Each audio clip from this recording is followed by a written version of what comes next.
వనస్థలిపురంలో సంచలనం రేపిన సునీత హత్య కేసు వెనుక క్రైమ్ యాంగిల్ ఒక్కో దశలో బయటపడుతుంది. ప్రేమ, పెళ్లి, విదేశీ జీవితం, మనస్పర్ధలు, కేసులు, విడాకులు ఇలా చివరకు పగతో పథకం అమలు చేసి దుర్మార్గానికి తెరలేపాడు. మొదటి భర్త మహేష్ చేతిలో సునీత దారుణంగా ప్రాణాలు కోల్పోయింది. విదేశాల్లో ఉద్యోగం కోల్పోయిన ఆగ్రహం, భార్య వేరే వివాహం చేసుకుందన్న అసహనం, సోషల్ మీడియా పోస్టులపై పెరిగిన కసి ఇవన్నీ కలిసి ఒక ప్లాన్ ప్రకారం మర్డర్ సీన్ క్రియేట్ చేశాడు. ఇప్పుడు ఈ కేసులో బయటపడుతున్న అసలు కథ ఏమిటో చూద్దాం.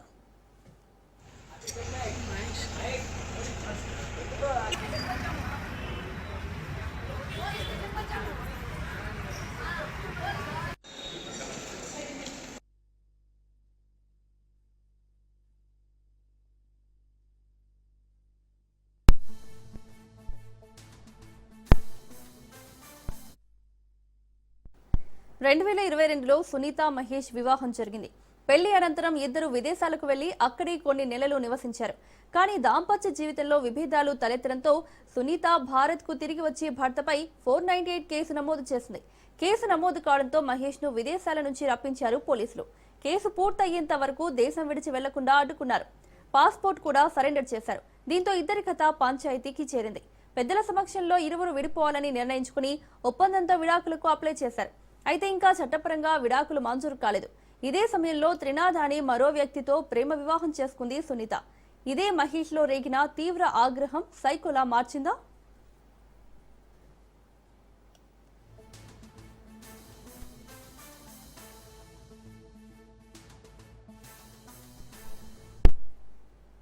పోలీసుల దర్యాప్తులో బయటపడిన వివరాల ప్రకారం మహేష్ ముందే పథకం వేసి సునీతను హతమార్చాలని నిర్ణయించుకున్నట్లు తెలిపారు. ఆమె నివాసం, ఇంట్లో ఎవరుంటారు, ఎప్పుడు ఒంటరిగా ఉంటుందన్న విషయాలపై రెక్కి నిర్వహించి హత్య చేశారు. ఘటన జరిగిన రోజు మధ్యాహ్నం సుమారు 12 గంటల సమయంలో పెట్రోల్ బాటిల్, 2 కత్తులతో గ్రీన్ సిటీ కాలనీలోని ఇంటికి చేరుకున్నాడు. ఆ సమయంలో సునీత తల్లి టెర్రస్ పై ఉండగా ఇంట్లో సునీత ఒంటరిగా ఉంది. ఇంట్లోకి ప్రవేశించిన మహేష్ ముందుగా పెట్రోల్ చల్లి బెదిరించాడు. ఆమె కేకలు వేయడంతో ఆగ్రహంతో కత్తితో పలుమార్లు దాడి చేసి హతమార్చాడు నిందితుడు మహేష్. అయితే ఈ ఘటనలో ఎవరైనా అడ్డు వస్తే ఏ విధంగా తప్పించుకోవాలి, ఆమె కేకలు వేస్తే ఏ విధంగా ప్రతిఘటించాలి అనేది పూర్తిగా పథకం ప్రకారమే అమలు పరిచారని పోలీసులు అంటున్నారు.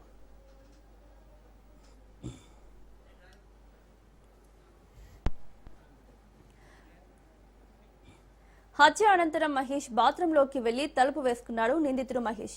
సునీత అరుపులు విన్న పక్కింటి వారు వెంటనే అప్రమత్తమై పోలీసులకు సమాచారం అందించారు. ఘటనా స్థలానికి చేరుకున్న పోలీసులు బాత్రూం తలుపులు బద్దలు కొట్టి మహేష్ ను అదుపులోకి తీసుకున్నారు. అక్కడి పరిస్థితులు భయానకంగా ఉన్నాయని పోలీసులు తెలిపారు. సునీత తీవ్ర గాయాలతో అక్కడికక్కడే మృతి చెందినట్లు వైద్యులు నిర్ధారించారు. నిందితుడిని అదుపులోకి తీసుకుని విచారిస్తున్న పోలీసులకు నమ్మలేని నిజాలు బయటకు వచ్చాయి. ప్రేమించి పెళ్లి చేసుకుని కెనడా వెళ్లిన దంపతులు కొంతకాలానికి మనస్పర్ధలు రావడంతో ఒకరికొకరు విడిపోవడం, ఆ తర్వాత మహేష్ పై కేసులు నమోదు కావడంతో పాస్పోర్ట్ రద్దు కావడం, ఉద్యోగం కోల్పోవడం, భార్య విడాకులు, అనంతరం వేరే వ్యక్తితో సంతోషంగా ఉన్నాను అంటూ సోషల్ మీడియా వేదికగా మెసేజ్ పెట్టడం, ఇవన్నీ కూడా జీర్ణించుకోలేక సునీతను హతమార్చడానికి హాస్టల్లో ఉంటూ హత్యకు రెక్కి నిర్వహించి పక్కా ప్రణాళిక ప్రకారం హతమార్చారని పోలీసుల విచారణలో తెలిపాడు.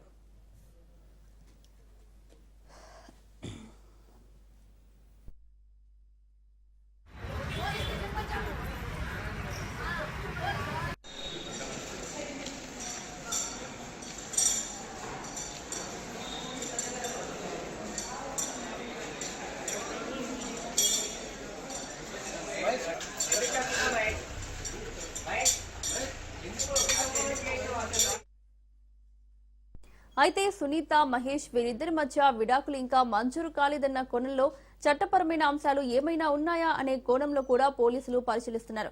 ఇది పూర్తిగా ప్రీ ప్లాన్డ్ మర్డర్ కేసుగా నమోదు చేసి దర్యాప్తు వేగవంతం చేశారు.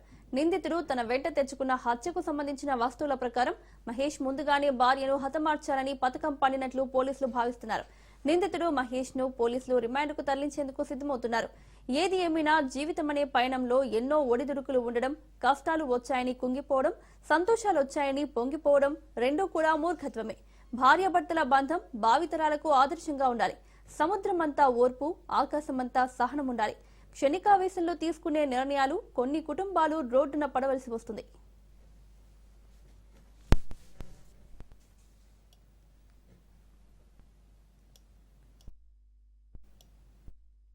అత్తయ్య గావించబడింది మన కేఎన్ఆర్ టవర్స్ లో హరిహరపురం దగ్గర. ఈ యొక్క హత్యకు గల మొదటి కారణం ఏంటంటే ఈమె 2022లో మహేష్ అనే అతనితోటి ఫస్ట్ లవ్ మ్యారేజ్ ఇంకా అరేంజ్ మ్యారేజ్ అవుతుంది. తర్వాత వీళ్ళిద్దరు 2023లో కెనడాకి వెళ్తారు. అక్కడ ఒక వారం రోజులు ఉంటుంది. ఈమె అక్కడ కాపురం చేసిన తర్వాత వారం రోజులకు మళ్ళీ గొడవలు వచ్చి మనస్పర్ధలు ఎక్కువ అయ్యేసరికి అక్కడ నుండి ఇండియా రిటర్న్ వచ్చేస్తుంది.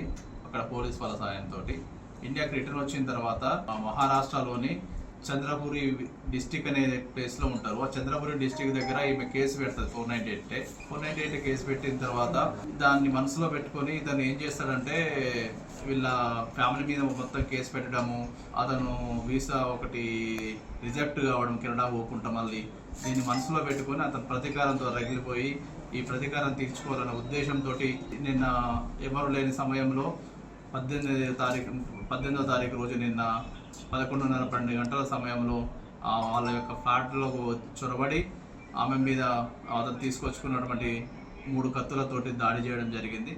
ఈ సమాచారం మాకు 100 డయల్ ద్వారా వెంటనే రాగా మేమందరం కూడా స్పాట్కు చేరుకున్నాం. అతన్ని పారిపోకుండా అక్కడనే బంధించడం జరిగింది. అతన్ని మా కస్టడీకి తీసుకొని ఈరోజు రిమాండ్ తరలించడం జరుగుతుంది.